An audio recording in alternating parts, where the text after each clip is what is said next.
Salut à tous et à toutes, bienvenue dans ce nouveau mercredi systémique. Tous les mercredis matins, on se retrouve pour parler de vision systémique, d'approche systémique. Aujourd'hui, j'aimerais parler des différentes visions systémiques.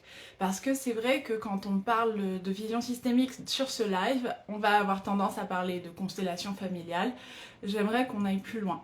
J'aimerais qu'on parle du dialogue qui existe entre les différentes perspectives systémiques qu'on retrouve dans le monde.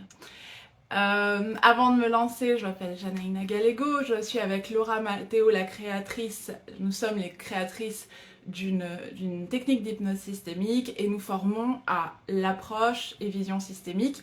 Vous pouvez bien sûr aller regarder sur nos sites, sur le mien et celui de Laura qui sera tagué dans cette vidéo. Donc, on va parler de différentes visions systémiques parce qu'il y en a plein. C'est-à-dire qu'il y a énormément de perspectives dans ce monde d'aujourd'hui, de perspectives intellectuelles, traditionnelles, qui portent un regard systémique sur le monde.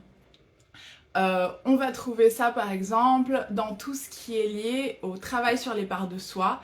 Travail sur les parts de soi qui se fait beaucoup dans le développement personnel aujourd'hui, qui se fait dans le domaine spirituel, mais qui se fait aussi dans le domaine psychologique. Donc le travail sur les parts de soi, c'est un travail qui porte un regard systémique sur ce que nous sommes. Nous sommes un ensemble d'aspects que l'on peut regarder individuellement. Donc c'est clairement une perspective systémique.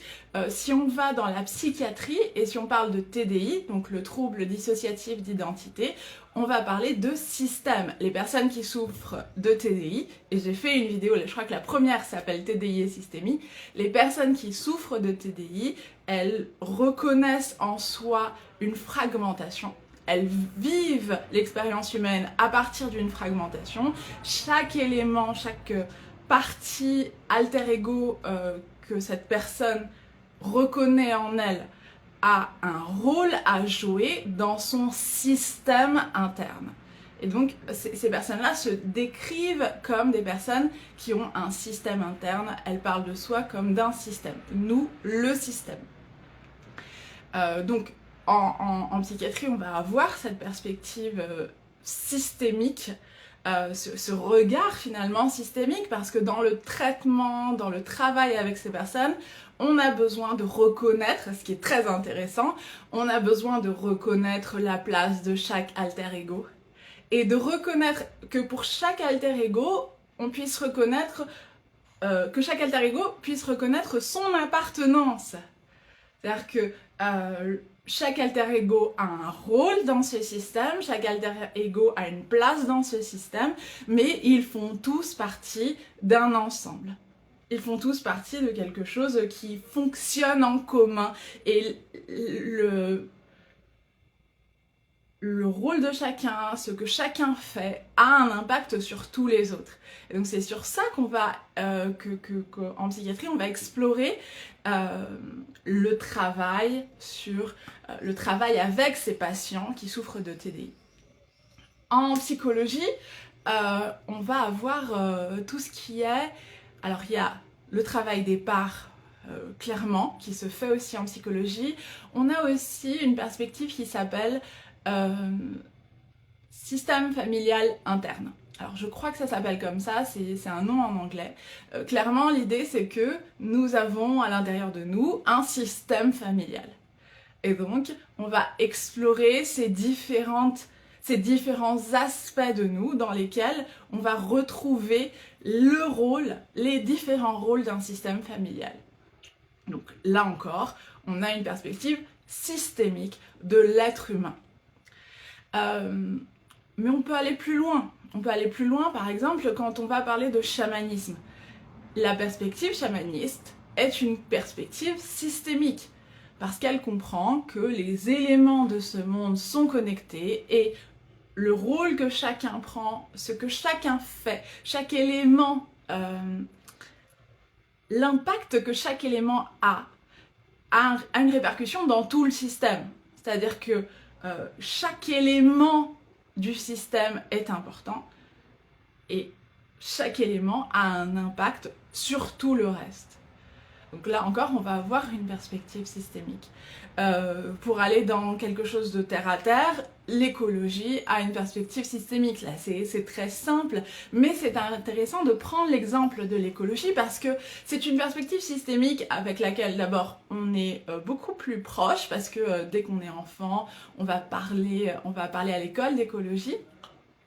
Donc, on comprend tous que l'écologie a une perspective systémique sur le monde. L'écologie comprend que la Terre et les différentes parties de la Terre fonctionnent comme un système. Et qu'est-ce que ça veut dire finalement que, je sais pas, dans une forêt, il y ait un écosystème spécifique? Ça veut dire que tous les éléments de cet espace sont interconnectés. Et ce qu'on apprend avec l'écologie, c'est que il ne suffit pas de simplement... on ne peut pas introduire des éléments dans cet écosystème de manière individuelle comme s'ils n'étaient connectés à rien. C'est-à-dire qu'on a besoin de prendre en compte la totalité du système pour pouvoir le respecter finalement. On va voir en écologie qu'on ne peut pas juste prendre une espèce de plante, introduire cette espèce qui n'est pas autochtone dans un écosystème sans prendre en compte les autres aspects de cet écosystème. C'est-à-dire que j'ai besoin de prendre en compte l'effet que cette plante va avoir sur le sol, l'effet que cette plante va avoir sur la faune, l'effet que cette plante va avoir sur, je sais pas, l'eau qu'elle a besoin de consommer. J'ai besoin de voir tout l'écosystème pour respecter cet écosystème et pouvoir travailler avec lui, ou si j'ai envie d'avoir un impact sur cet écosystème, j'ai besoin de le faire à partir de ce respect et de la connaissance et la compréhension du fait que c'est un système et que les éléments ne sont pas individuels, qu'ils sont interconnectés. Et si on prend cet exemple de l'écologie, il est très pertinent pour notre regard qu'on va porter sur nous-mêmes, justement le travail qu'on va faire sur nous-mêmes. C'est-à-dire que j'ai besoin de reconnaître que je suis un système dans des systèmes. Et si je comprends que je suis un système dans des systèmes, je ne peux pas traiter des questions systémiques à partir d'un regard individuel. C'est-à-dire que je ne peux pas regarder une problématique comme si elle était isolée du reste du monde. Ça, on va en parler aussi en psychologie. J'ai toujours cet exemple, je crois l'avoir cité dans ce live déjà. Cet exemple qui est le suivant. Si on a un enfant qui exhibe un comportement qu'on va considérer inapproprié, dangereux ou quoi que ce soit, cet enfant-là, il est inclus dans un système, il est toujours inclus dans un système familial, un système social, un système dans l'école. On ne peut pas prendre cet enfant, le retirer de ce système, le traiter lui ou travailler avec lui comme si c'était un individu isolé et ensuite le renvoyer vers ces systèmes qui vont maintenir les mêmes dynamiques. Donc clairement, quand on fait un travail, quand on observe les problématiques du monde, quand on observe les problématiques internes, externes, quand on regarde le monde, on ne peut pas identifier le monde comme un élément, on ne peut pas regarder les éléments du monde comme des éléments isolés. On a besoin de reconnaître leur systémie. Et c'est là que ça se complique. Parce que finalement, dans un écosystème, on va avoir tendance à vouloir tout mesurer.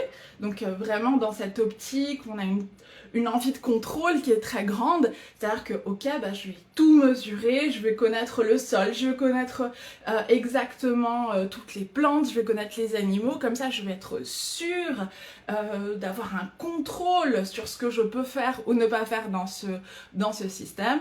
Et donc, je vais mesurer aussi mon impact sur ce système avec cette sensation de contrôle. Et ce qu'on va voir dans le travail sur soi, c'est qu'il n'y a pas de contrôle possible. C'est-à-dire que tout notre complexité interne est infinie. On est d'accord, donc quand on parle de système interne, on peut identifier voilà, des différents aspects de ce que nous sommes, mais la complexité interne, elle est infinie. C'est pas un système à 4 points. Et donc, à chaque fois qu'il y a quelque chose qui bouge dans ce système à complexité infinie, qu'il soit intérieur ou extérieur, à chaque fois qu'il y a quelque chose qui bouge, tout le reste bouge en même temps.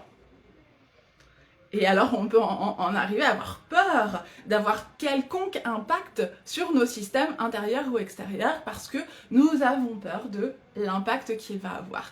Et si on revient, donc là j'ai une réponse à donner par rapport à ce questionnement qui va être lié aux constellations familiales. Si on revient aux constellations familiales, les constellations familiales comprennent que la connexion même qu'il existe est une sagesse. C'est la grande différence des constellations familiales. C'est-à-dire que oui, les systèmes sont complexes, oui, chaque mouvement dans le système a un impact sur tous les autres, et si le système est assez complexe, on ne peut pas mesurer ou retenir ou calculer l'impact de chaque mouvement, mais on peut se rendre à la sagesse qu'il existe dans la connexion même qu'il existe à l'intérieur de moi entre les différents aspects de ce que je suis, la connexion même qu'il existe autour de moi entre les différents aspects de ce monde est une sagesse. Et donc on peut faire confiance à cette sagesse, on peut se rendre au système même. Et c'est pour ça qu'on va à chaque fois en exercice systémique, nous n'avons pas l'objectif de modifier un comportement, nous avons l'objectif de nous ouvrir à la sagesse de ce système pour ouvrir l'espace et voir ce qui a besoin d'être vu. Nous nous ouvrons pour que ce système nous montre ce qui est pertinent et ce qui peut être fait à partir de la vision globale, je ne peux pas dire la vision globale du système parce que c'est plutôt une connaissance de soi. C'est comme si le système se connaissait assez pour nous montrer ce qui a besoin d'être vu. Voilà, c'est ce que je voulais vous dire aujourd'hui. J'espère que ça aura été clair. Si vous avez des questions, n'hésitez pas. Et je vous le répète, nous avons avec Laura une formation à l'approche et vision systémique. Pour en savoir davantage, vous pouvez aller sur nos sites ou simplement me poser la question en DM. Salut!